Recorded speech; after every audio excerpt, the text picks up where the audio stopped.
ओम बृहस्पते नमः। बृहस्पति भगवान की जय। बृहस्पति व्रत कथा सुनने से सारी मनोकामनाएं पूरी होती हैं। इस व्रत से धन संपत्ति की प्राप्ति होती है। जिन्हें संतान नहीं है उन्हें संतान की प्राप्ति होती है। परिवार में सुख शांति बढ़ती है। जिन लोगों का विवाह नहीं हो रहा है उनका जल्दी ही विवाह हो जाता है और ऐसे जातकों की आर्थिक स्थिति में सुधार हो जाता है। बुद्धि और शक्ति का वरदान प्राप्त होता है और सभी प्रकार के दोष दूर होते हैं। तो आइए सुनते हैं बृहस्पति व्रत की कथा। एक समय की बात है, भारतवर्ष में एक प्रतापी और दानी राजा राज्य करता था। वह नित्य गरीबों और ब्राह्मणों को दान देता और उनकी सहायता करता था। लेकिन यह बात उसकी रानी को अच्छी नहीं लगती थी। वह न तो गरीबों को दान देती और ना ही भगवान का पूजन करती थी और राजा को भी दान देने से मना किया करती थी। एक दिन की बात है, राजा शिकार खेलने वन को गए हुए थे तो रानी महल में अकेली थी। उसी समय बृहस्पति देव साधु वेश में राजा के महल में भिक्षा के लिए गए और भिक्षा मांगने लगे। रानी ने साधु महाराज को भिक्षा देने से मना कर दिया और कहा कि हे साधु महाराज, मैं तो इस दान और पुण्य से तंग आ गई हूँ। मेरा पति सारा धन लुटाते रहते हैं। मेरी इच्छा है कि हमारा सारा धन नष्ट हो जाए, फिर ना रहेगा बांस और ना बजेगी बांसुरी। साधु ने कहा कि देवी, तुम तो बड़ी विचित्र हो। धन और संतान तो सभी चाहते हैं, पुत्र और लक्ष्मी तो पापी के घर भी होने चाहिए। यदि तुम्हारे पास अधिक धन है तो भूखों को भोजन दो, प्यासों के लिए प्याऊ बनवाओ, मुसाफिरों के लिए धर्मशालाएं खुलवाओ। जो निर्धन अपनी कुंवारी कन्याओं का विवाह नहीं कर सकते उनका विवाह करा दो। ऐसे और कई काम हैं जिनके करने से तुम्हारा यश लोक और परलोक में फैलेगा। परंतु रानी पर साधु के उपदेश का कोई प्रभाव नहीं पड़ा। वह बोली, महाराज, आप मुझे कुछ ना समझाएं। मैं ऐसा धन नहीं चाहती जो हर जगह बांटती फिरूं। साधु ने उत्तर दिया कि यदि तुम्हारी ऐसी ही इच्छा है तो तथास्तु। तुम ऐसा करना कि बृहस्पतिवार को घर लीपकर पीली मिट्टी से अपना सिर धोकर स्नान करना, भट्टी चढ़ाकर कपड़े धोना। ऐसा करने से तुम्हारा सारा धन नष्ट हो जाएगा। और इतना कहकर साधु महाराज वहाँ से अंतर्ध्यान हो गए। साधु के अनुसार कई बातों को पूरा करते हुए रानी को केवल 3 बृहस्पतिवार ही बीते थे कि उसकी समस्त धन संपत्ति नष्ट हो गई। अब तो भोजन के लिए राजा का परिवार तरसने लगा। तब एक दिन राजा ने रानी से कहा कि हे रानी, तुम यहीं रहो, मैं दूसरे देश को जाता हूँ, क्योंकि यहाँ पर सभी लोग मुझे जानते, इसलिए मैं कोई छोटा कार्य भी नहीं कर सकता। ऐसा कहकर राजा परदेश चला गया। वहाँ वह जंगल से लकड़ी काट कर लाता और शहर में बेचता। इस तरह वह अपना जीवन व्यतीत करने लगा। इधर राजा के परदेश जाते ही रानी और दासी दुखी रहने लगी। एक बार जब रानी और दासी को 7 दिन तक बिना भोजन के रहना पड़ा तो रानी ने अपनी दासी से कहा कि हे दासी, पास ही के नगर में मेरी बहन रहती है। वह बड़ी धनवान है, तू उसके पास जा और कुछ लेकर आ ताकि थोड़ी बहुत गुजर बसर हो जाए। दासी रानी की बहन के पास गई। उस दिन गुरुवार था और रानी की बहन उस समय बृहस्पतिवार व्रत की कथा सुन रही थी। दासी ने रानी की बहन को अपनी रानी का संदेश दिया, लेकिन रानी की बड़ी बहन ने कोई उत्तर नहीं दिया। जब दासी को रानी की बहन से कोई उत्तर नहीं मिला तो वह बहुत दुखी हुई और उसे क्रोध भी आया। दासी ने वापस आकर रानी को सारी बात बता दी। उसकी बात सुनकर रानी ने अपने भाग्य को कोसा। उधर रानी की बहन ने सोचा कि मेरी बहन की दासी आई थी, परंतु मैं उससे नहीं बोली, इससे वह बहुत दुखी हुई होगी। इस तरह से कथा सुनकर और पूजन समाप्त करके वह अपनी बहन के घर आई और कहने लगी कि हे बहन, मैं बृहस्पतिवार का व्रत कर रही थी, तुम्हारी दासी मेरे घर आई थी, परंतु जब तक कथा होती है तब तक ना तो उठते हैं और ना ही बोलते हैं, इसीलिए मैं नहीं बोली। कहो तुम्हारी दासी क्यों गई थी? तब रानी बोली कि बहन, तुमसे क्या छुपाऊं, हमारे घर में खाने तक को अनाज नहीं था। ऐसा कहते कहते रानी की आंखें भर आई। उसने दासी समेत पिछले 7 दिनों से भूखे रहने तक की बात अपनी बहन को विस्तार पूर्वक सुना दी। रानी की बहन बोली, देखो बहन, भगवान बृहस्पति देव सबकी मनोकामना को पूर्ण करते हैं। देखो, शायद तुम्हारे घर में अनाज रखा हो। पहले तो रानी को विश्वास नहीं हुआ, पर अपनी बहन के आग्रह करने पर उसने अपनी दासी को अंदर भेजा तो उसे सचमुच अनाज से भरा हुआ एक घड़ा मिल गया। यह देखकर दासी को बड़ी हैरानी हुई। दासी रानी से कहने लगी कि हे रानी, जब हमको भोजन नहीं मिलता तो हम व्रत ही तो करते हैं, इसीलिए क्यों ना इनसे व्रत की कथा और विधि पूछ ली जाए ताकि हम भी व्रत कर सकें। तब रानी ने अपनी बहन से बृहस्पतिवार व्रत के बारे में पूछा। उसकी बहन ने बताया कि बृहस्पतिवार के व्रत में चने की दाल और मुनक्का से विष्णु भगवान का केले की जड़ में पूजन करें तथा दीपक जलाएं, व्रत कथा सुने और पीला भोजन ही करें। इससे बृहस्पति देव प्रसन्न होते हैं। व्रत और पूजन विधि बताकर रानी की बहन अपने घर को लौट गई। 7 दिन के बाद जब गुरुवार आया तो रानी और दासी ने व्रत रखा। दासी गुड़साल में जाकर चना और गुड़ लेकर आई। फिर उसने केले की जड़ तथा विष्णु भगवान का पूजन किया। अब पीला भोजन कहाँ से आए, इस बात को लेकर दोनों बहुत दुखी थी। चूँकि उन्होंने व्रत रखा था, इसीलिए बृहस्पति देव उनसे प्रसन्न थे। इसलिए वे एक साधारण व्यक्ति का रूप धारण करके 2 सुंदर थालों में पीला भोजन दासी को दे गए। भोजन पाकर दासी बड़ी प्रसन्न हुई और फिर रानी के साथ मिलकर भोजन ग्रहण किया। उसके बाद वे सभी गुरुवार को व्रत और पूजन करने लगी।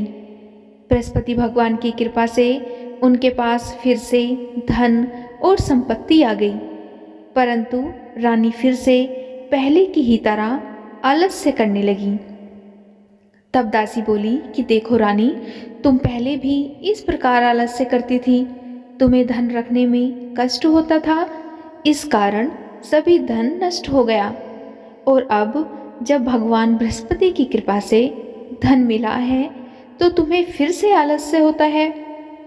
रानी को समझाते हुए दासी कहती है कि बड़ी मुसीबतों के बाद हमने यह धन पाया है, इसीलिए हमें दान और पुण्य करना चाहिए, भूखे मनुष्य को भोजन कराना चाहिए और धन को शुभ कार्यों में खर्च करना चाहिए, जिससे तुम्हारे कुल का यश बढ़ेगा, स्वर्ग की प्राप्ति होगी और पितृ प्रसन्न होंगे।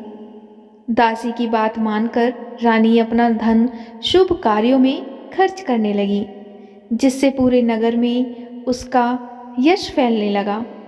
एक दिन राजा दुखी होकर जंगल में एक पेड़ के नीचे आसन जमाकर बैठ गया और वह अपनी दशा को याद करके व्याकुल होने लगा। बृहस्पतिवार का दिन था। एकाएक उसने देखा कि निर्जन वन में एक साधु प्रकट हुए। वह साधु वेश में स्वयं बृहस्पति देवता थे। लक्कड़हारे के सामने आकर बोले कि हे लक्कड़हारे, इस सुनसान जंगल में तू चिंता मग्न क्यों बैठा है? तब लक्कड़हारे ने दोनों हाथ जोड़कर प्रणाम किया और उत्तर दिया कि महात्मा जी, आप सब कुछ जानते हैं, मैं क्या कहूँ। और यह कहकर वह रोने लगा और साधु को उसने अपनी आत्मकथा सुनाई। तब महात्मा जी ने कहा कि तुम्हारी स्त्री ने बृहस्पति के दिन बृहस्पति भगवान का निरादर किया है, जिसके कारण रुष्ट होकर उन्होंने तुम्हारी यह दशा कर दी। अब तुम चिंता को दूर कर कर मेरे कहने पर चलो तो तुम्हारे सब कष्ट दूर हो जाएंगे और भगवान पहले से भी अधिक संपत्ति देंगे। तुम बृहस्पति के दिन कथा किया करो, 2 पैसे के चने मुनक्का लाकर उसका प्रसाद बनाओ और शुद्ध जल के लोटे से शक्कर डालकर अमृत तैयार करो। कथा के पश्चात अपने सारे परिवार और सुनने वाले प्रेमियों में अमृत व प्रसाद बांटकर आप भी ग्रहण करो। ऐसा करने से भगवान तुम्हारी सब मनोकामनाएं पूरी करेंगे। इस प्रकार साधु के वचन सुनकर लक्कड़हारा बोला कि हे प्रभु, मुझे लकड़ी बेचकर इतना पैसा नहीं मिलता जिससे भोजन के उपरांत कुछ बचा सकूं। मैंने रात्रि में अपनी स्त्री को व्याकुल देखा है। मेरे पास कुछ भी नहीं है जिससे मैं उसकी खबर मंगा सकूं। साधु ने कहा कि हे लक्कड़हारे, तुम किसी बात की चिंता मत करो। बृहस्पति के दिन तुम रोजाना की तरह लकड़ियाँ लेकर शहर को जाओ। तुमको रोज से दुगना धन प्राप्त होगा, जिससे तुम भली भांति भोजन कर लोगे तथा बृहस्पति देव की पूजा का सामान भी आ जाएगा। इतना कहकर साधु महाराज वहाँ से अंतर्ध्यान हो गए। धीरे धीरे समय व्यतीत होने पर फिर वही बृहस्पतिवार का दिन आया। लक्कड़हारा जंगल से लकड़ी काटकर किसी शहर में बेचने गया। उसे उस दिन और दिन से अधिक पैसा मिला। राजा ने चना, गुड़ आदि लाकर गुरुवार का व्रत किया। उस दिन से उसके सभी कलेश दूर हुए। परंतु जब दोबारा गुरुवार का दिन आया तो बृहस्पतिवार का व्रत करना भूल गया। इस कारण बृहस्पति भगवान उससे नाराज हो गए। उस दिन उस नगर के राजा ने विशाल यज्ञ का आयोजन किया तथा शहर में यह घोषणा करा दी कि कोई भी मनुष्य अपने घर में भोजन ना बनाए, ना आग जलाए। समस्त जनता मेरे यहाँ भोजन करने आए। इस आज्ञा को जो नहीं मानेगा उसे फांसी की सजा दी जाएगी। और इस तरह की घोषणा संपूर्ण नगर में करवा दी गई। राजा की आज्ञा अनुसार शहर के सभी लोग भोजन करने गए, लेकिन लक्कड़हारा कुछ देर से पहुंचा। इसीलिए राजा उसको अपने साथ लिवा ले गए और ले जाकर भोजन करा रहे थे तो रानी की दृष्टि उस खूंटी पर पड़ी जिस पर उसका हार लटका हुआ था। वह वहाँ पर उसे दिखाई नहीं दिया। तब रानी ने निश्चय किया कि मेरा हार इस मनुष्य ने चुरा लिया है, और उसी समय उसने सिपाहियों को बुलाकर उसको कारागार में डलवा दिया। जब लक्कड़हारा कारागार में पड़ गया और बहुत दुखी होकर विचार करने लगा कि न जाने कौन से पूर्व जन्म के कर्म से मुझे यह दुख प्राप्त हुआ है, और उसी साधु को याद करने लगा जो कि जंगल में मिला था। उसी समय तत्काल बृहस्पति देव साधु के रूप में प्रकट हुए और उसकी दशा को देखकर कहने लगे कि अरे मूर्ख, तूने बृहस्पति देव की कथा नहीं करी, इस कारण तुझे दुख प्राप्त हुआ है। अब चिंता मत कर, बृहस्पतिवार के दिन कारागार के दरवाजे पर 4 पैसे पड़े मिलेंगे। उनसे तू बृहस्पति देव की पूजा करना तो तेरे सभी कष्ट दूर हो जाएंगे। इसी तरह से बृहस्पति के दिन उसे दरवाजे पर 4 पैसे मिले। लक्कड़हारे ने कथा कही। उसी रात्रि को बृहस्पति देव ने उस नगर के राजा को स्वप्न में कहा कि हे राजा, तुमने जिस आदमी को कारागार में बंद कर दिया है वह निर्दोष है, वह राजा है, उसे छोड़ देना। रानी का हार उसी खूंटी पर लटका है। अगर तू ऐसा नहीं करेगा तो मैं तेरे राज्य को नष्ट कर दूंगा। इस तरह रात्रि के स्वप्न को देखकर राजा प्रातःकाल उठा और खूंटी पर हार देखकर लक्कड़हारे को बुलाकर क्षमा मांगी तथा लक्कड़हारे को योग्य सुंदर वस्त्र आभूषण देकर विदा कर दिया। बृहस्पति देव की आज्ञा अनुसार लक्कड़हारा अपने नगर को चल दिया। राजा जब अपने नगर के निकट पहुंचा तो उसे बड़ा आश्चर्य हुआ। नगर में पहले से अधिक बाग, तालाब, कुएं तथा बहुत सी धर्मशालाएं, मंदिर आदि बन गए हैं। राजा ने पूछा कि यह किसका बाग और धर्मशाला है। तब नगर के सब लोग कहने लगे कि यह सब रानी और बांदी के हैं। तो राजा को आश्चर्य हुआ और गुस्सा भी आया। जब रानी ने यह खबर सुनी कि राजा आ रहे हैं तो उसने बांदी से कहा कि हे दासी, देख, राजा हमको कितनी बुरी हालत में छोड़ गए थे। हमारी ऐसी हालत देखकर वह लौट न जाए, इसलिए तू दरवाजे पर खड़ी हो जा। आज्ञा अनुसार दासी दरवाजे पर खड़ी हो गई। जब राजा आए तो वह उन्हें अपने साथ लिवा लाई। तब राजा ने क्रोध करके अपनी रानी से पूछा कि यह धन तुम्हें कैसे प्राप्त हुआ है।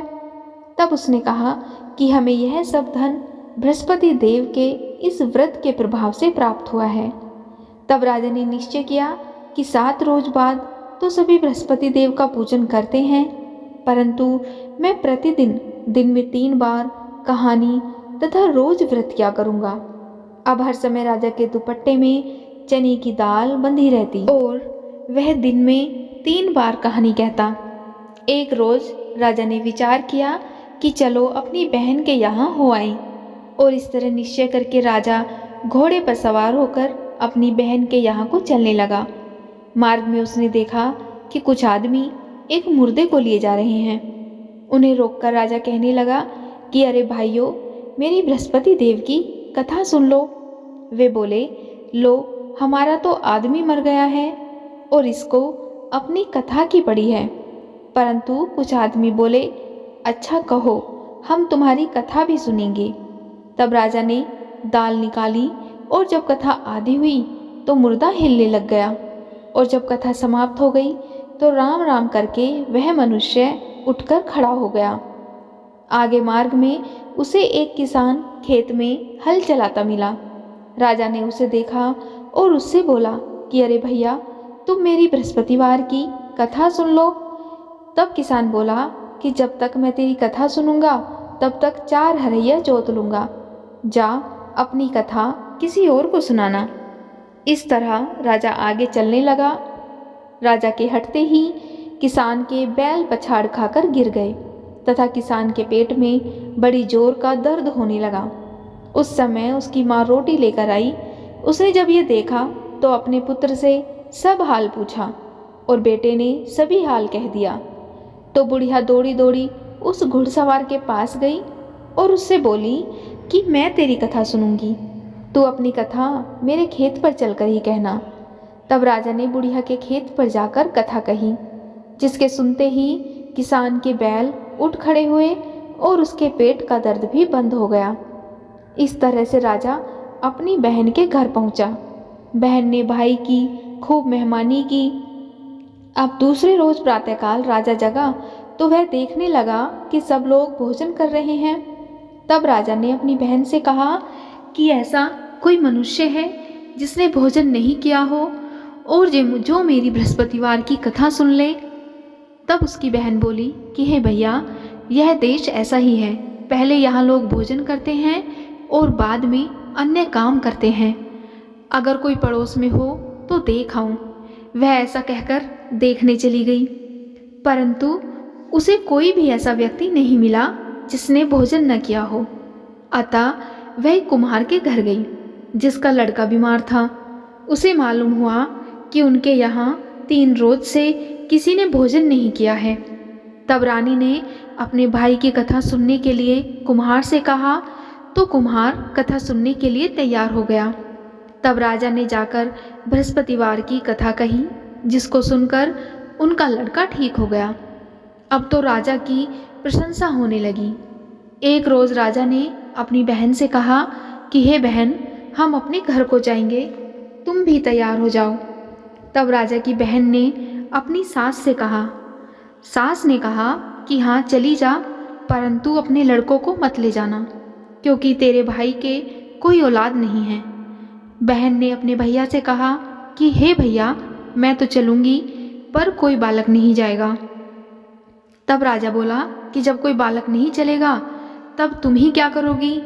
अब बड़े दुखी मन से राजा अपने नगर को लौट आया। राजा ने अपनी रानी से कहा कि हम निर्वंशी राजा हैं, हमारा मुंह देखने का धर्म नहीं है और कुछ भोजन आदि नहीं किया। तब रानी बोली, हे प्रभु, बृहस्पति देव ने हमें सब कुछ दिया है, वह हमें औलाद भी अवश्य देंगे। उसी रात को बृहस्पति देव ने राजा से स्वप्न में कहा कि हे राजा, उठ, सभी सोच को त्याग दे, तेरी रानी गर्भ से है। राजा की यह बात सुनकर बड़ी खुशी हुई और 9वें महीने में रानी के गर्भ से एक सुंदर पुत्र पैदा हुआ। तब राजा बोला, हे रानी, स्त्री बिना भोजन के रह सकती है, पर बिना कहे नहीं रह सकती। जब मेरी बहन आए तब तुम उससे कुछ मत कहना। यह सुनकर रानी ने हाँ कर दिया। इस तरह से जब राजा की बहन ने यह शुभ समाचार सुना तो वह बहुत खुश हुई तथा बधाई लेकर अपने भाई के यहाँ आई। तब रानी ने कहा कि घोड़ा चढ़कर तो नहीं आई, गधा चढ़ी आई। राजा की बहन बोली कि भाभी, मैं इस प्रकार ना कहती तो तुम्हें औलाद कैसे मिलती। बृहस्पति देव ऐसे ही हैं, जैसी जिसके मन में कामनाएं हैं सभी को पूर्ण करते हैं। जो सद्भावना पूर्वक बृहस्पतिवार का व्रत करता है एवं कथा पढ़ता है अथवा सुनता है या दूसरों को सुनाता है, बृहस्पति देव उसकी सभी मनोकामनाएं पूरी करते हैं। भगवान बृहस्पति देव उसकी सदैव रक्षा करते हैं। संसार में जो मनुष्य सद्भावना से भगवान बृहस्पति का पूजन व्रत सच्चे हृदय से करते हैं, उनकी सभी मनोकामनाएं पूरी होती हैं। जैसी सच्ची भावना से राजा और रानी ने उनकी कथा का गुणगान किया तो उनकी सभी इच्छाएं बृहस्पति देव जी ने पूर्ण की थी।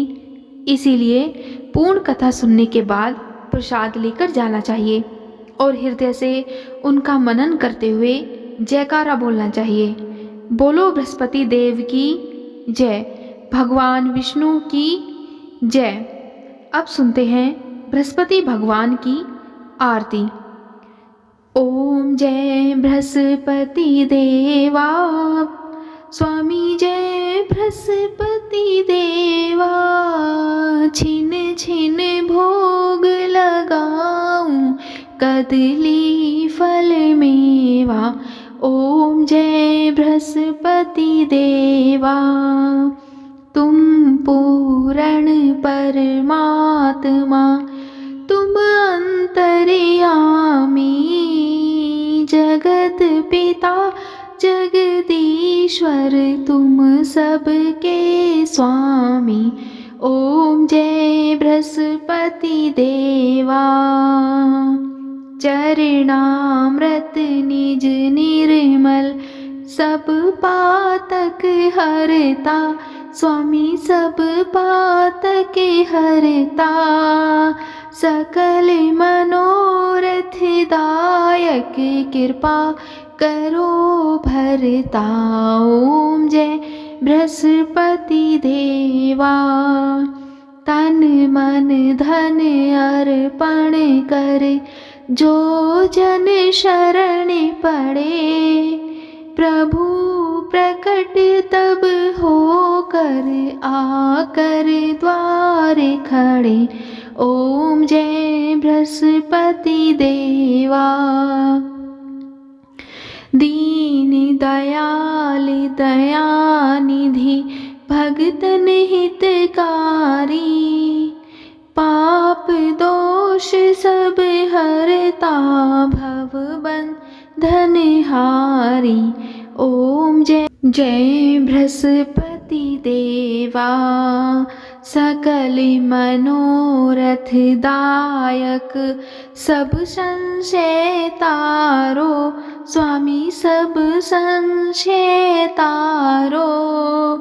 विषय विकार मिटाओ, संतन सुखकारी। ओम जय बृहस्पति देवा। जो कोई आरती तेरी प्रेम सहित गावे। स्वामी प्रेम सहित गावे। ज्येष्ठानंद आनंद कर, ज्येष्ठानंद आनंद कर। सो निश्चय पावे। ओम जय बृहस्पति देवा।